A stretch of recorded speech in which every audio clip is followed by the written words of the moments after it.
मैंने भूख से बिलबिलाते हुए जैसे ही छुपकर एक निवाला मुंह में डाला, तभी ना जाने कहां से चाची आ गई और उन्होंने बड़ी ही बेदर्दी से मेरे सर के बाल पकड़े और मेरे मुंह के अंदर अपनी उंगली डालकर वो निवाला निकाल लिया और मेरी पीठ पर इतनी जोर जोर से हाथ मारा कि मैं दर्द से चिल्लाने लगा। वो कहने लगी, कमीने, तेरी इतनी हिम्मत कि मेरी किचन से चोरी करके खाना खाता है। मैंने लगभग उनके पैरों में पड़कर कहा, चाची मुझे बहुत भूख लगी है, मुझे खा लेने दीजिए। कि तभी वो कहने लगी, अब देख, मैं तुझे ऐसा सबक सिखाऊंगी कि तू पूरी जिंदगी याद रखेगा। तभी उन्होंने चूल्हे पर चिमटा गरम किया और अचानक वो मेरे पैर पर छुआ दिया। मेरी चीख इतनी बुलंद थी कि पूरे घर की दीवारें गूंज उठीं। पापा के गुजर जाने के बाद मेरी पूरी दुनिया उजड़ गई थी। ऐसा लगा जैसे हमारे घर की सारी रोशनी कोई छीन ले गया हो और हर तरफ अंधेरा फैल गया हो। पापा जब तक जिंदा थे, घर का माहौल सुकून भरा था।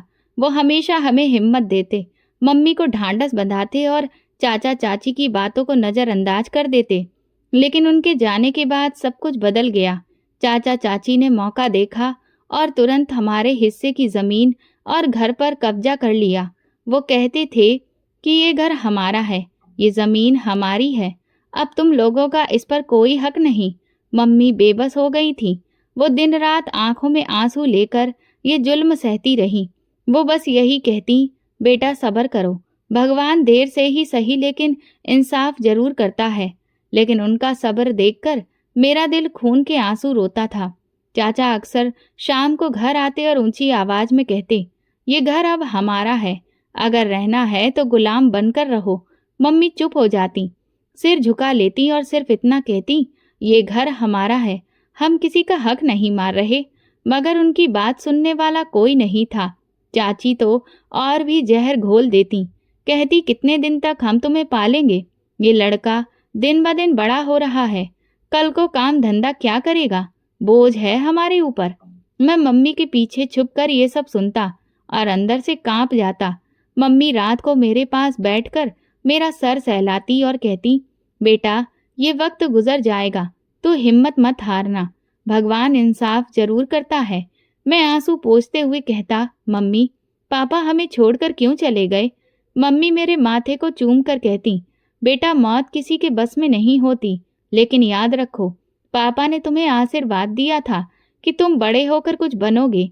मैं उनकी बात सुनता मगर दिल का बोझ कम नहीं होता। वक्त गुजरता गया और मम्मी की तबीयत दिन ब दिन बिगड़ती गई। वो बार बार खांसती, खाने को कुछ ना होता तो अपना हिस्सा मुझे दे देती, कहती, बेटा तू खा ले, मुझे भूख नहीं है। लेकिन उनकी आंखों से भूख साफ दिखाई देती थी। एक दिन वो बहुत देर तक बिस्तर से नहीं उठी। मैंने उनका हाथ पकड़कर कहा, मम्मी उठो ना, मुझे डर लग रहा है। वो हल्की सी मुस्कुराई और बोली, बेटा मेरा वक्त करीब आ गया है, हिम्मत रखना, भगवान तेरे साथ है। मेरी आंखों से आंसू बह निकले। मैंने कहा, मम्मी मुझे छोड़कर मत जाना। लेकिन किस्मत के सामने कोई कुछ नहीं कर सकता। कुछ ही दिन बाद वो सचमुच दुनिया से चली गईं। अंतिम संस्कार के दिन मेरा दिल फट रहा था। लोग आए, शोक जताया और फिर एक एक करके चले गए। मैं शमशान में उनकी चिता के पास बैठा रोता रहा। वो मेरी जिंदगी का सबसे अंधेरे पल था। पापा के बाद मम्मी भी चली गई और मैं अकेला रह गया। लेकिन ये अकेलापन भी पूरा नहीं हुआ। इस पर रिश्तेदारों के कड़वे शब्दों ने घाव पर नमक छिड़क दिया। अंतिम संस्कार से लौटते समय चाची मेरे पास आई और बोली, माँ बाप मर गए, अब ये लड़का हमारे लिए बोझ है। मैंने हैरानी से उनकी तरफ देखा। वो मेरा हाथ झकझोरते हुए बोली, यहाँ तेरे लिए कोई जगह नहीं है, निकल जा हमारे घर से। मैंने डरते हुए कहा, चाची मैं कहाँ जाऊंगा? उन्होंने सख्त लहजे में कहा, जहाँ मर्जी जा, हमें इस भिखारी से कोई मतलब नहीं। मैंने चाचा की तरफ देखा, लेकिन वो चुप रहे, जैसे मैं उनके लिए अजनबी हूँ। चाची ने मुझे धक्का देकर दरवाजे के बाहर फेंक दिया। दरवाजा जोर से बंद हुआ और मैं सड़क पर अकेला खड़ा रह गया। दिल में गम था, आंखों में आंसू थे और पेट भूख से मरोड़ खा रहा था। मैं जमीन पर बैठ गया और रोते रोते कहने लगा, भगवान अब मैं कहाँ जाऊं? उसी रात मैं ठंडी में सड़क के किनारे लेट गया। नींद कहाँ आने वाली थी। भूख और डर ने आंखों से नींद छीन ली थी। सुबह जब आंख खुली तो कुछ बच्चे मुझे देखकर हंस रहे थे। एक बोला, देखो नया भिखारी आ गया है। मैंने शर्म से नजरें झुका ली। दिल चाहा कि जमीन फट जाए और मैं उसमें समा जाऊं। जिंदगी का पहला दिन बिना छत और खाने के ऐसे ही बीता। अगले दिन भूख ने मुझे मजबूर कर दिया कि मैं लोगों के आगे हाथ फैलाऊं, लेकिन आत्मसम्मान ने रोका। मैंने देखा कुछ लड़के गाड़ियां साफ करके पैसे कमा रहे हैं। मैंने भी उनकी तरह शीशे पर पानी छिड़का और कपड़ा मारा। एक गाड़ी वाले ने मुझे 2 रुपए दिए।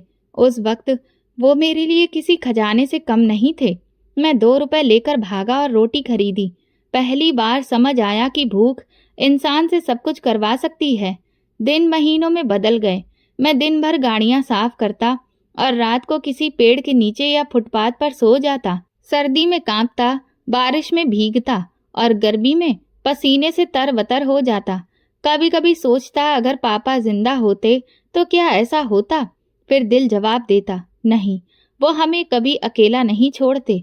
एक दिन शाम को गाड़ी साफ करते हुए मेरी आंखों से आंसू बह निकले। पास खड़े एक आदमी ने पूछा, क्यों रो रहे हो बेटा? मैंने झूठ कहा, आंख में धूल चली गई है। लेकिन सच ये था कि भूख और अकेलेपन ने मेरी हिम्मत तोड़ दी थी।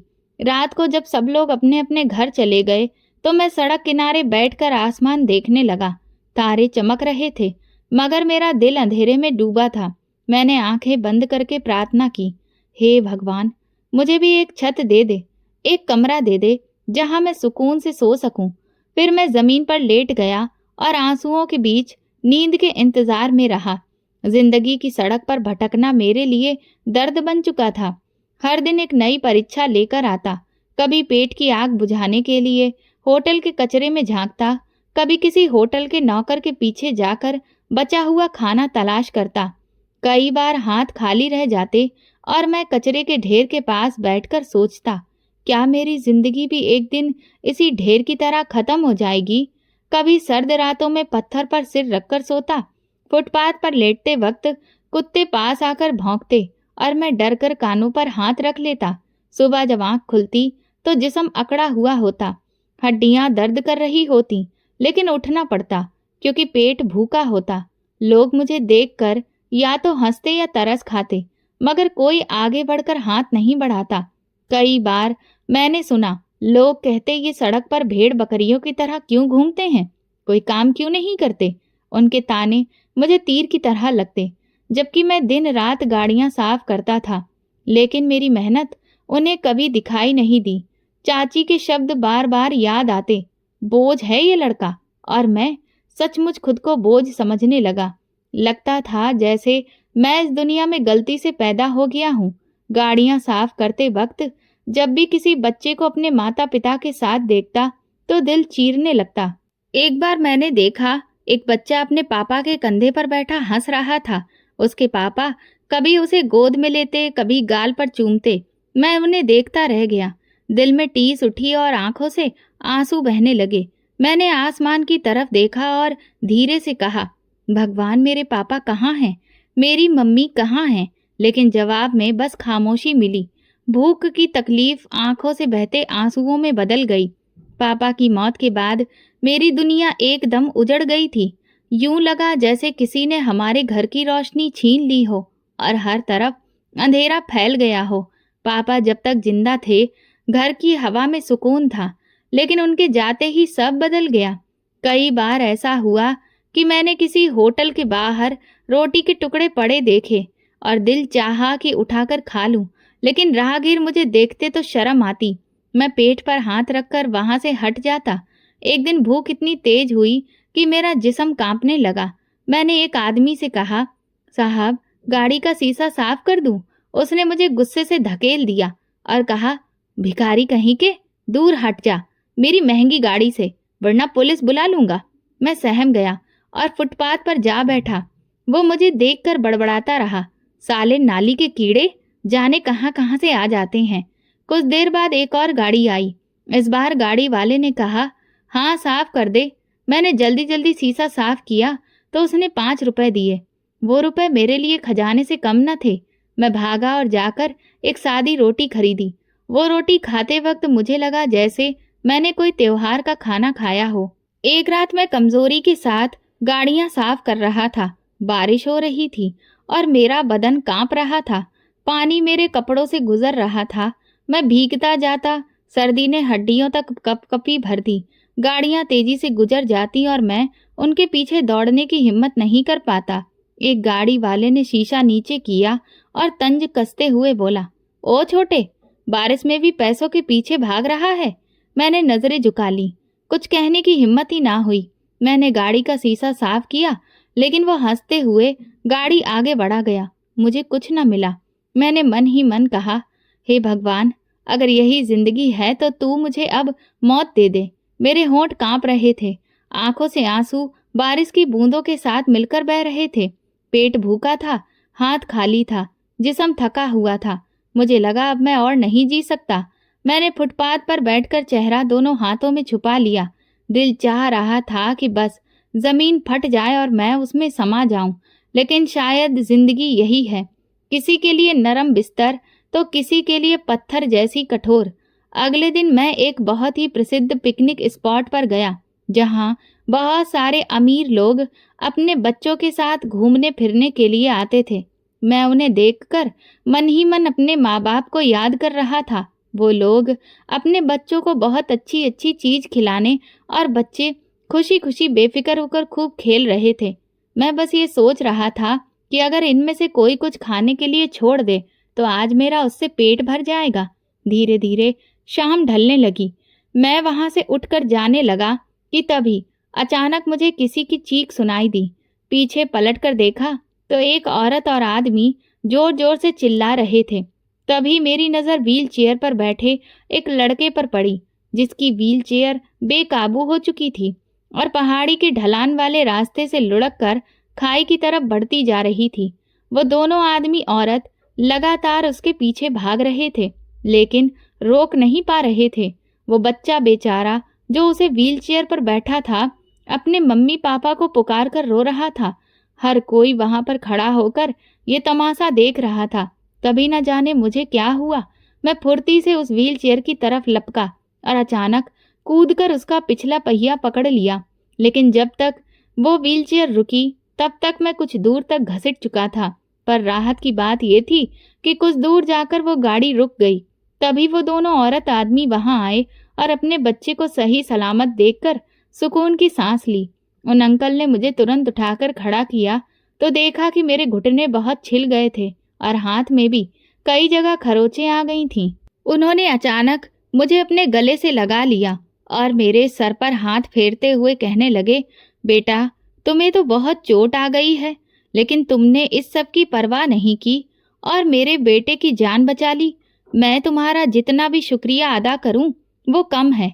चलो, तुम मेरे साथ चलो। उन्होंने तुरंत ही अपनी गाड़ी से मेडिकल किट निकाली और मेरे हाथ पैरों पर कुछ ट्यूब सा लगाकर पट्टियां बांध दी। फिर वो मेरे बारे में पूछने लगे कि मैं कौन हूँ। मैंने उन्हें बताया कि मैं एक अनाथ हूँ और यूं ही सड़क पर दर बदर भटकता रहता हूँ। गाड़ियों के शीशे साफ करता हूँ और जो कुछ मिल जाता है उसे अपना पेट भर लेता हूँ। अचानक वो अंकल कहने लगे कि तुम हमारे साथ चलोगे। मैं उनकी तरफ हैरत से देखने लगा। वो मुस्कुराकर बोले, बताओ बेटा। मैंने डरते हुए पूछा, क्या मुझे खाने को भी मिलेगा? उन्होंने कहा, हाँ, 3 वक्त का खाना और रहने की जगह। ये सुनकर मेरा दिल जोर से धड़का। भूख ने मेरी सोचने की ताकत छीन ली थी। मैंने एक पल के लिए उनकी तरफ नजर डाली।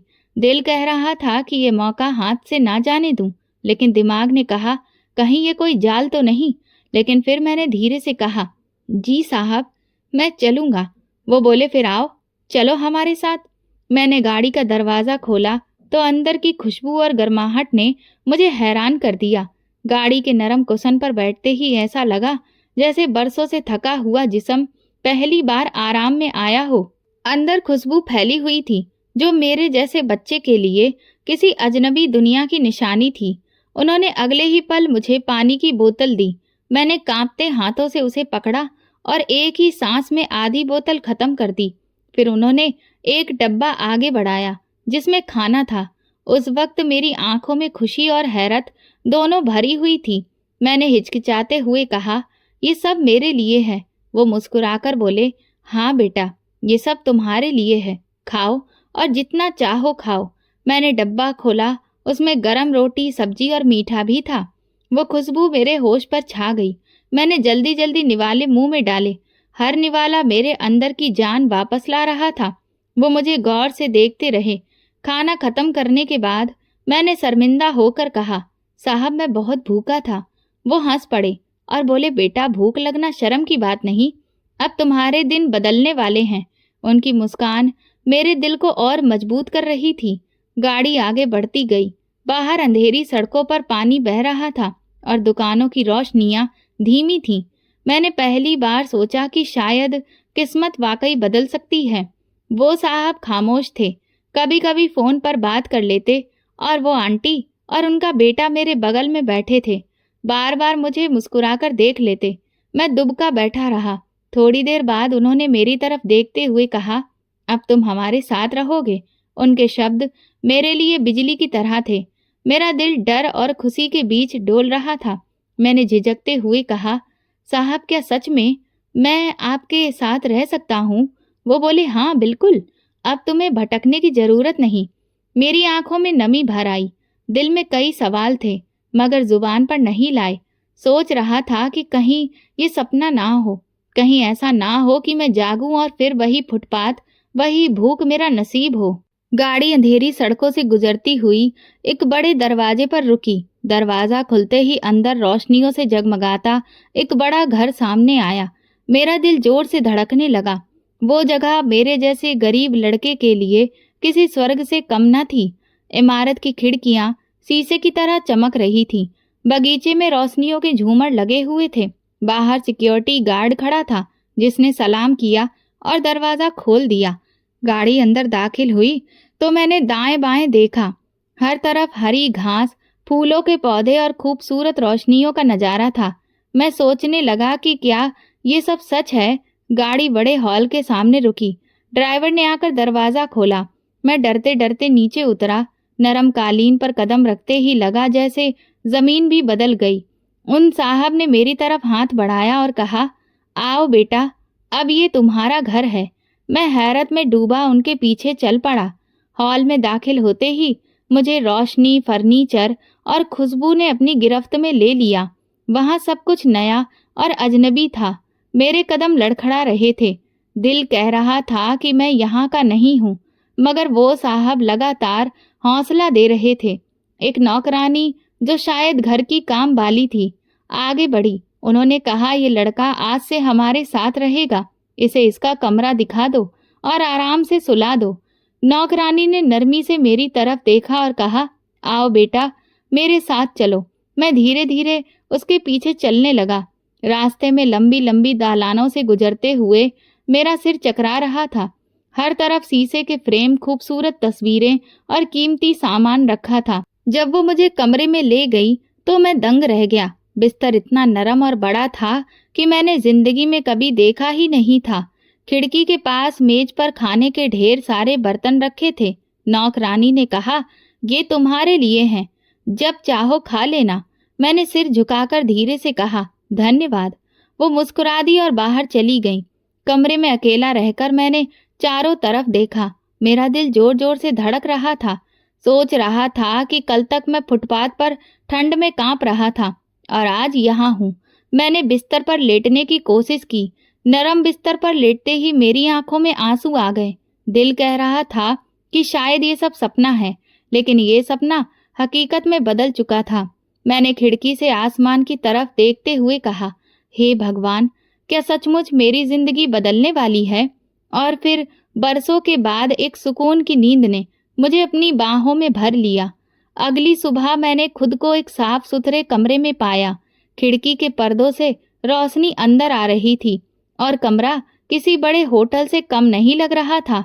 बिस्तर नरम था, उस पर चादर इतनी खुशबूदार थी कि मेरा मन कर रहा था कि बार बार चेहरा उसमें छुपा लूं। बरसों के बाद मैंने सुकून की नींद सोई थी, मगर जब आंख खुली तो कुछ लम्हों के लिए यकीन ही नहीं आया कि ये सब सच है। मैं सोचता रहा कि क्या वाकई ये सब मेरा है? यह सपना है। तभी दरवाजे पर हल्की दस्तक हुई।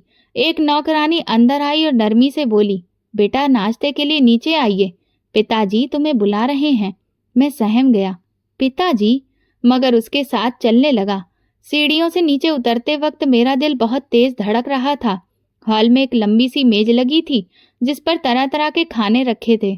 सामने वो बुजुर्ग बैठे थे जिन्होंने मुझे पिछली रात पनाह दी थी। वो दया भरी नजर से मुझे देख रहे थे। उन्होंने मुस्कुराकर कहा, बेटा आ जाओ, हमारे साथ नाश्ता करो। मैं झिझकते हुए कुर्सी पर बैठ गया। पहली बार किसी ने मुझे इतनी इज्जत से कुर्सी पर बैठाया था। उन्होंने पूछा, क्या नाम है तुम्हारा? मैंने धीरे से कहा, अमर। वो बोले, अच्छा अमर, हम चाहते हैं कि तुम यहाँ खुश रहो। फिर वो थोड़े गंभीर हुए और बोले, देखो हमारा बेटा लाचार है, हमें उसका साथी चाहिए। ये सुनकर मैं चौंक गया। मैंने उनकी आंखों में देखा, वहां सच्चाई और दर्द साफ झलक रहा था। उन्होंने आगे कहा, तुम हमारे साथ रहोगे, खाओगे, पढ़ोगे और हमारे बेटे की देखभाल भी करोगे। मेरे दिल से जैसे एक बोझ उतर गया। पहली बार लगा कि किस्मत मेरे साथ मेहरबान हो रही है। मैंने इज्जत से कहा, पिताजी मैं पूरी कोशिश करूंगा। वो खुश होकर बोले, हमें तुम पर पूरा यकीन है। फिर नौकरानी ने मेरा स्कूल बैग और यूनिफॉर्म लाकर दिखाया। मेरा दिल खुशी से धड़कने लगा। उसी दिन स्कूल में मेरा दाखिला करा दिया गया। मुझे किताबें मिली, यूनिफॉर्म मिला और एक मास्टर ने मेरा स्वागत किया। स्कूल का माहौल मेरे लिए बिल्कुल नया था। पहले दिन सब बच्चे मुझे हैरत से देख रहे थे। कुछ ने कहा, ये नया लड़का है, लगता है गरीब घर से आया है। लेकिन मास्टर ने कहा, ये अमर है, अब ये तुम्हारा दोस्त है। दिन के वक्त मैं पढ़ाई करता और शाम को उनके बेटे के साथ समय बिताता। वो मेरा हमउम्र था, मगर जन्म से लाचार होने की वजह से हमेशा खामोश और अकेला रहता। जब मैं पहली बार उसके कमरे में गया तो वो व्हील चेयर पर बैठा खिड़की से बाहर देख रहा था। मैंने धीरे से कहा, हेलो, मेरा नाम अमर है। उसने सिर उठाया मगर कोई जवाब नहीं दिया। मैं पास गया और हाथ बढ़ाते हुए पूछा, क्या हम दोस्त बन सकते हैं? वो खामोश रहा। मैंने मन ही मन ठान लिया कि इसे अपना दोस्त बनाकर रहूंगा। अगले दिन मैंने स्कूल में सुनी कहानियां उसे सुनानी शुरू की।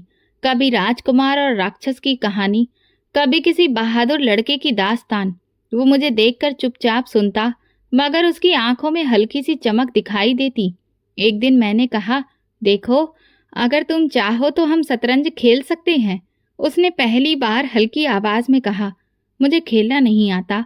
मैंने खुश होकर कहा, मैं सिखा दूंगा। यूं हमारी बातचीत की शुरुआत हुई। वक्त गुजरता गया। मैं स्कूल के बाद सीधा उसके पास आता। कभी हम हंसी मजाक करते, कभी मैं उसे ड्राइंग सिखाता। मैंने उसे कागज पर पहाड़, नदी और घर बनाना सिखाया। उसने कहा, तुम्हें ड्राइंग अच्छी आती है?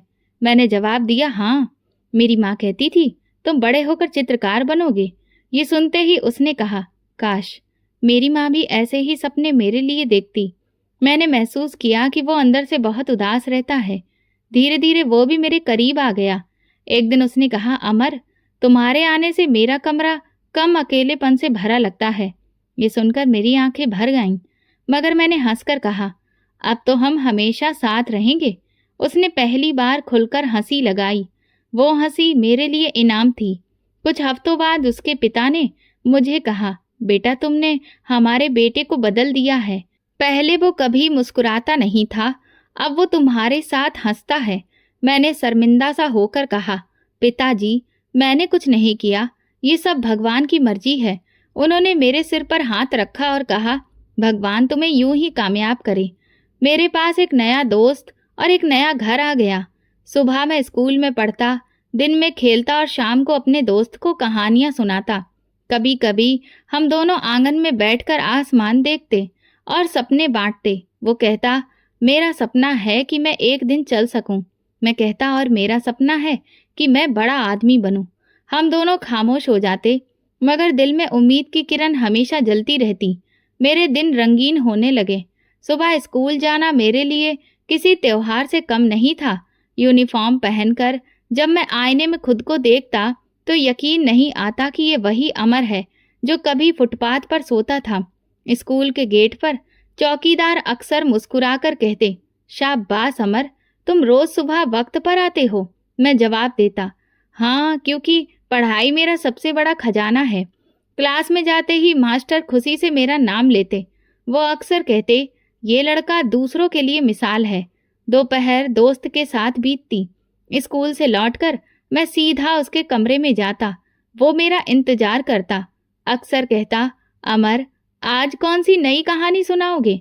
और मैं कभी जंगल की सैर की कहानी सुनाता तो कभी किसी बहादुर सैनिक का किस्सा। वो हर मोड़ पर सवाल पूछता। एक दिन उसने कहा, काश मैं भी तुम्हारी तरह दौड़ सकता और खेल सकता। मैंने नरमी से जवाब दिया, तुम दिल के मजबूत हो, ये सबसे बड़ी ताकत है। वो मुस्कुरा दिया। उसकी मुस्कुराहट मेरे दिल को सुकून देती। उसके माँ बाप मेरी मेहनत और सच्चाई देखकर खुश होते। एक दिन उसकी माँ ने मुझे रोक कर कहा, अमर, तुम हमारे लिए बेटे जैसे हो। तुम्हारे बिना हमारा घर अधूरा लगता है। मैंने नजरें झुकाकर कहा, माँ जी, ये सब आपकी दुआओं का असर है। वो मेरे माथे पर हाथ फेरकर आशीर्वाद देती। उनका ये प्यार मेरे अंदर भरोसा भरता। मुझे पहली बार एहसास हुआ कि मैं भी किसी के लिए कीमती हूँ। पहले लोग मुझे बोझ कहते थे, अब यहाँ लोग मेरी तारीफ करते थे। स्कूल में पढ़ाई में बेहतरीन परफॉर्मेंस दिखाई। मेरा नाम अक्सर बोर्ड पर लिखा जाता। एक दिन प्रिंसिपल ने पूरी क्लास के सामने कहा, अगर मेहनत करनी हो तो अमर से सीखो। मैं शर्मा गया, मगर दिल के अंदर खुशी का तूफान था। टीचर हमेशा मेरी तारीफ करते। रमेश सर अक्सर कहते, ये लड़का सवाल छोड़ता नहीं जब तक हल न निकाल ले।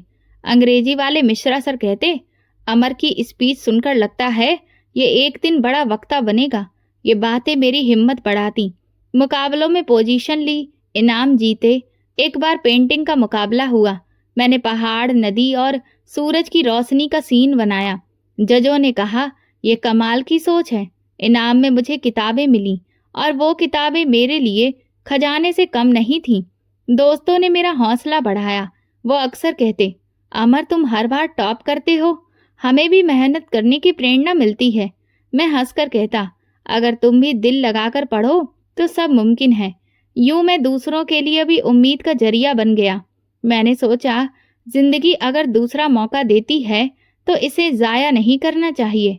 मैंने दिल में कसम खाई कि अब कभी पीछे नहीं हटूंगा। एक दिन स्कूल से लौटते वक्त मैं अपने दोस्त के साथ बैठा था। मैंने कहा, देखो, हमें जिंदगी ने दूसरा मौका दिया है, अब हमें इसे गंवाना नहीं चाहिए। वो बोला, तुम सही कहते हो अमर, लेकिन मेरा दूसरा मौका तुम ही हो। अगर तुम ना होते तो मेरा दिल कभी हंसता ही नहीं। ये सुनकर मैं खामोश हो गया, मगर अंदर अजीब सा सुकून फैल गया। मेरा दिल हर वक्त माँ को याद करता। अक्सर रात को छत पर जाकर आसमान देखता और कहता, मम्मी, आप मुझे देख रही हो ना? आपका अमर अब बदल गया है। काश आप जिंदा होती और मुझे इस हाल में देखती।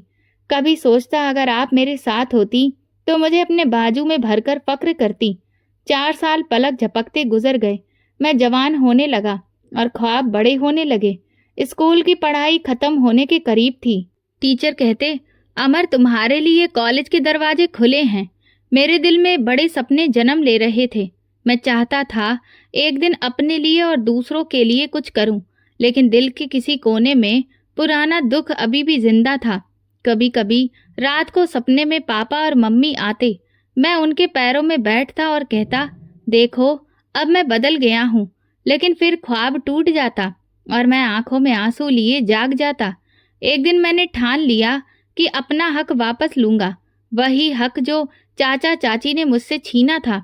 मैंने अपने दोस्त के पिताजी से कहा, अंकल, मुझे एक दिन अपने घर वापस जाना है, मेरा हक लेना है जो मुझसे छीना गया था। उन्होंने मेरी आंखों में देखा और कहा, बेटा, वक्त आ गया है कि तुम अपनी जड़ों की तरफ लौटो, लेकिन याद रखना, बदला लेने वाले कभी सफल नहीं होते। हक के लिए लड़ने वाले हमेशा जीतते हैं। मैंने उनकी बात पर सिर हिलाया। दिल में एक आग जल रही थी। बरसों बाद अब मुझे अपने अतीत का सामना करना था। जब मैं 18 साल का हुआ तो अंदर पुराना दर्द फिर से उठ खड़ा हुआ। बरसों की मोहब्बत और सुकून के बावजूद पुराने जख्म हरे हो गए। स्कूल की पढ़ाई खत्म होने वाली थी और अब आगे बढ़ने के मौके मेरे सामने थे, मगर अंदर से आवाज आती, अमर, तेरा अपना घर कहाँ है? तेरा वो हक कहाँ है जो तुझसे छीना गया था? मैंने कई दिन ये सवाल दबाने की कोशिश की, मगर दबा नहीं सका। एक शाम हिम्मत करके पिताजी के पास गया। वो लाइब्रेरी में किताब पढ़ रहे थे। मैंने प्यार से कहा, मुझे आपसे एक बात करनी है। उन्होंने किताब बंद की और नरमी से कहा, हाँ बेटा बोलो। मैंने गहरी सांस ली और कहा, चाचा चाची ने मेरे पापा का घर हड़प लिया था। अब मैं बड़ा हो गया हूँ, अपना हक वापस लेना चाहता हूँ। वो चुपचाप मेरी तरफ देखते रहे, फिर उनके चेहरे पर हल्की मुस्कान आई। उन्होंने मेरे कंधे पर हाथ रखकर कहा, बेटा, जो हक पर होता है वो कभी अकेला नहीं होता। भगवान ऐसे लोगों के साथ होता है। उनकी बात ने मेरा हौसला और बढ़ा दिया। मैंने दिल में सोचा, अब वक्त है कि अतीत के अंधेरों को रोशनी से बदलूं। मुझे अपनी जड़ों की तरफ लौटना होगा। बरसों की भूख और आंसू याद आए तो दिल और मजबूत हो गया। उस रात नींद नहीं आई। करवटें बदलता रहा। आंखें बंद करते ही पुराने दृश्य सामने आने लगे।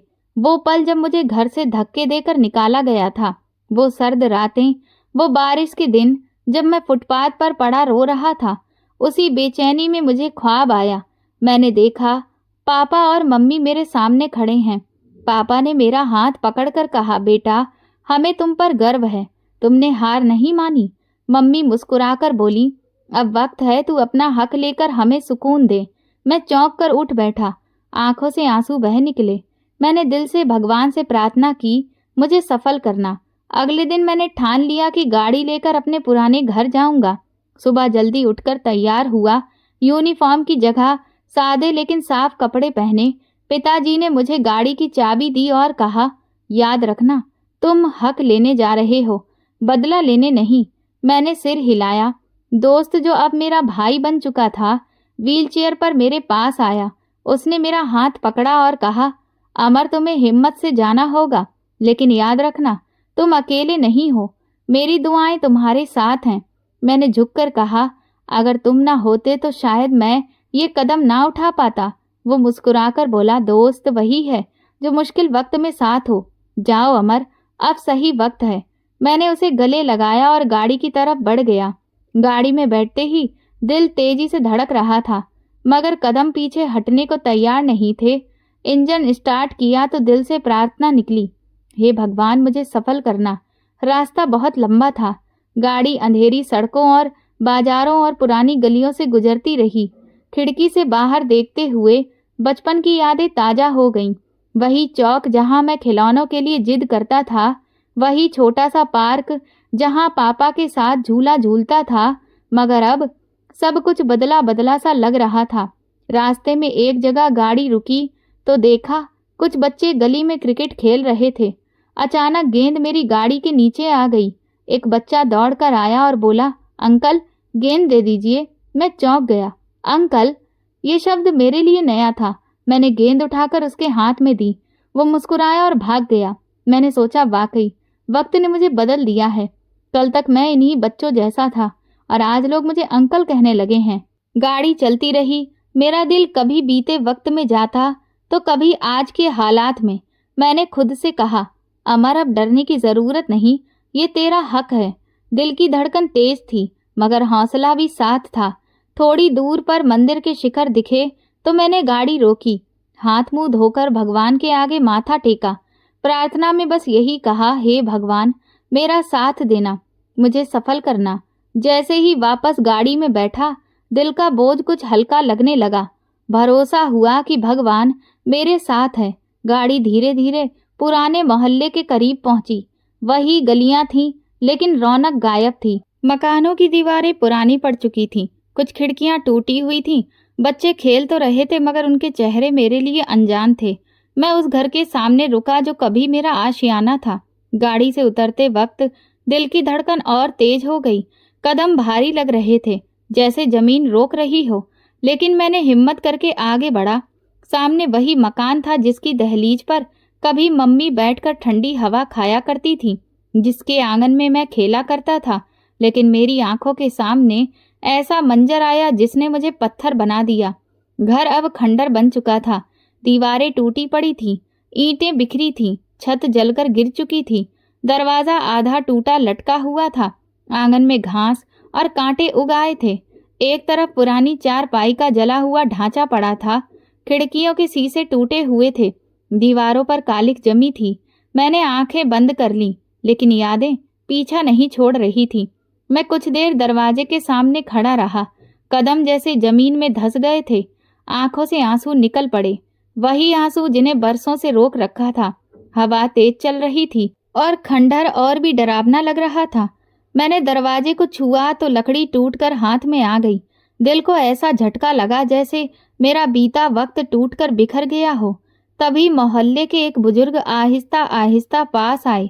लाठी के सहारे चल रहे थे। मैंने उन्हें पहचान लिया। ये वही चाचा किशन थे जो बचपन में हमें किस्से कहानियां सुनाया करते थे। उन्होंने मुझे गौर से देखा और बोले, बेटा, तुम्हें नहीं पता यहाँ क्या हुआ? मेरा दिल जोर से धड़कने लगा। मैंने कांपते हुए कहा, चाचा, मुझे बस इतना याद है कि ये मेरा घर था, यहाँ सब कुछ था। अचानक सब खत्म कैसे हो गया? बताइए ना चाचा।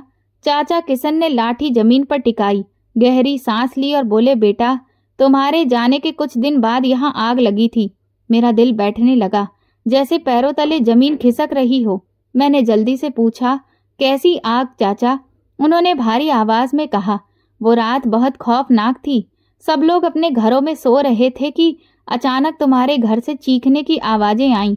लोग दौड़कर आए, लेकिन तब तक आग इतनी भयंकर हो चुकी थी कि शोले छत तक जा पहुंचे।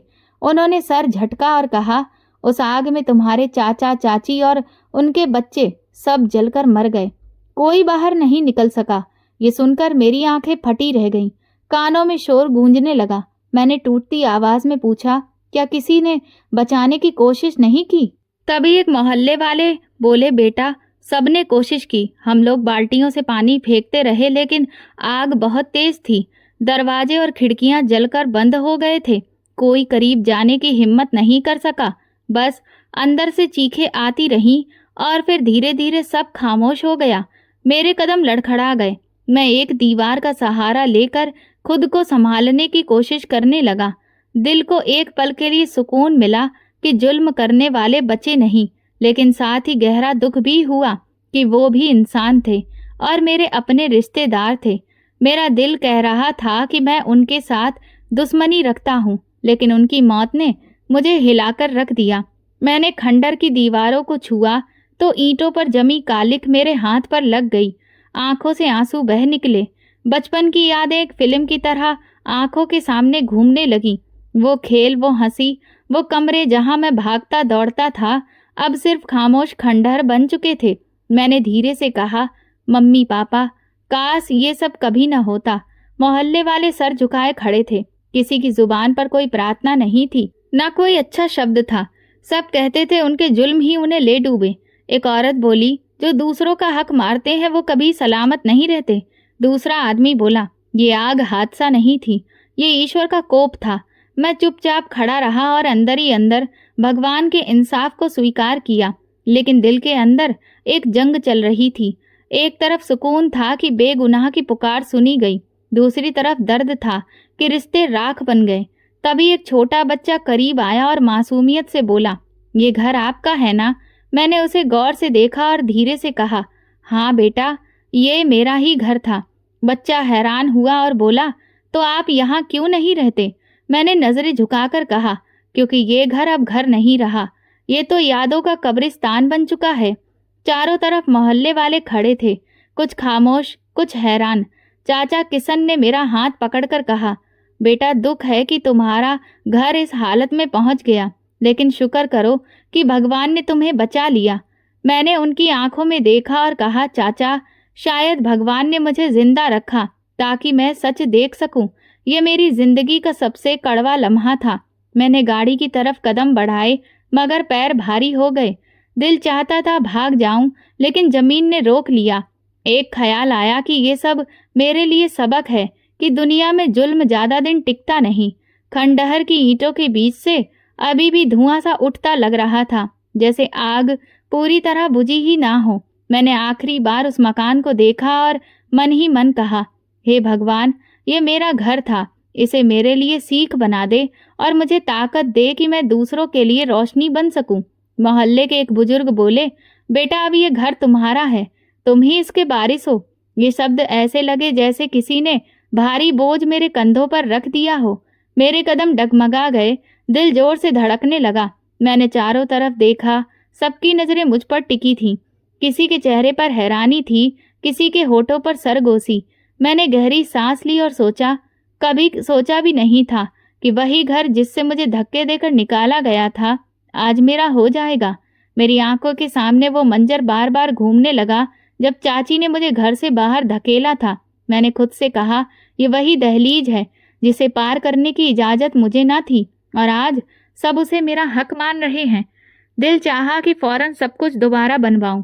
अंदर ख्वाहिश जागी कि ये खंडर फिर से नया मकान बने, दीवारें उठें और आंगन में फिर से रौनक लौट आए। लेकिन अंदर से आवाज आई, ये जगह अब रहने लायक नहीं रही। मैंने सोचा, अगर मैं यहाँ वापस आया तो ये यादें मुझे चैन नहीं लेने देंगी। चाचा चाची के जुल्म और मम्मी के आंसू हमेशा मुझे तड़पाते रहेंगे। ये मकान मेरे लिए पनाह गाह नहीं बल्कि कैद खाना बन जाएगा। मैंने चाचा किशन की तरफ देखा और कहा, चाचा, मुझे लगता है ये घर अब मेरे रहने के लायक नहीं रहा। वो चौंक गए। क्यों बेटा, अब तो ये सब तुम्हारा है। मैंने धीरे से कहा, ये ईंटें मुझे सुकून नहीं देंगी, ये तो मुझे पुराने जख्म याद दिलाएंगी। मोहल्ले वाले चुपचाप सुन रहे थे। कुछ ने हाँ में सर हिलाया। मैंने जेब से फिर मोबाइल निकाला और पिताजी को फोन लगाया। उनकी जानी पहचानी आवाज आई, हाँ बेटा, सब ठीक तो है। मैंने कांपती आवाज में कहा, मुझे मेरा हक मिल गया है, लेकिन मैंने फैसला किया है कि घर को आबाद नहीं करूंगा, इसे दूसरों के लिए दान कर दूंगा। कुछ पल चुप रहने के बाद वो बोले, यही बड़े दिल वालों का काम है। अमर, तुमने मुझे और भी गर्व महसूस करवाया है। मेरी बात सुनकर मोहल्ले वाले हैरान रह गए। एक नौजवान आगे बढ़ा और बोला, तुम सच में बड़ी सोच रखते हो। एक औरत बोली, बेटा, तुमने साबित कर दिया कि तुम्हारा दिल दूसरों के लिए धड़कता है। मैंने फैसला किया कि इस जगह को इंसानियत के नाम कर दूंगा। मैंने ऊंची आवाज में कहा, ये घर अब मेरा है, लेकिन मैं इसे अनाथ बच्चों के लिए दान कर रहा हूँ, ताकि वो बच्चे जो मेरी तरह सड़कों पर धक्के खाते हैं, उन्हें पनाह मिल सके। मोहल्ले में पहले खामोशी छा गई, फिर तालियां बजने लगीं। किसी ने कहा, यही है असली वारिस जो दूसरों को जिंदगी देता है। मेरे अंदर हौसला और भी ज्यादा मजबूत हो गया। मैंने सर उठाकर कहा, ये जमीन अब मेरे आराम के लिए नहीं, बल्कि बेसहारा लोगों के लिए होगी। एक बुजुर्ग ने दुआ दी, बेटा, भगवान तुम्हें सलामत रखे। तुमने दिखा दिया कि असली वारिस खून से नहीं बल्कि दिल से होते हैं। पहली बार मेरे दिल को सच्चा सुकून मिला, जैसे बरसों का बोझ उतर गया हो और मेरी आत्मा आजाद हो गई हो। मैंने खंडर को आखिरी बार देखा और सोचा, अब ये खंडर उम्मीद का घर बनेगा। पिताजी की मदद से मैंने खंडहर गिरवा दिया। बड़े बड़े मजदूर आए, मशीनें लगी और ईंट पर ईंट तोड़ी गई। हर चोट के साथ मेरा दिल भी हिलता था, लेकिन मुझे पता था कि ये टूटना असल में नए सफर की शुरुआत है। बच्चे गलियों में खड़े तमाशा देख रहे थे। कोई कह रहा था, यहाँ नया मकान बनेगा। दूसरा बोला, नहीं, यहाँ तो बड़ा आश्रम बनेगा। उनकी बातें मुझे और हिम्मत देती थी। जगह साफ करवाई और वहाँ एक सुंदर आश्रम और अनाथ बच्चों का घर बनवाया। कई महीने तक काम चलता रहा। मैं रोज साइड पर जाता, मजदूरों के साथ खड़ा रहता। इंजीनियर नक्शा दिखाता और मैं पूछता, ये कमरा बड़ा होगा ना, ताकि ज्यादा बच्चे एक साथ पढ़ सकें। वो मुस्कुराकर कहता, जी अमर साहब, सब आपकी ख्वाहिश के मुताबिक होगा। मैंने कहा, यहाँ एक बाग भी होना चाहिए ताकि बच्चे खेल सकें। मजदूरों ने मेरी बात को गंभीरता से लिया और हर कदम पर मेरा साथ दिया। आखिर वो दिन आया जब एक शानदार इमारत खड़ी हो गई।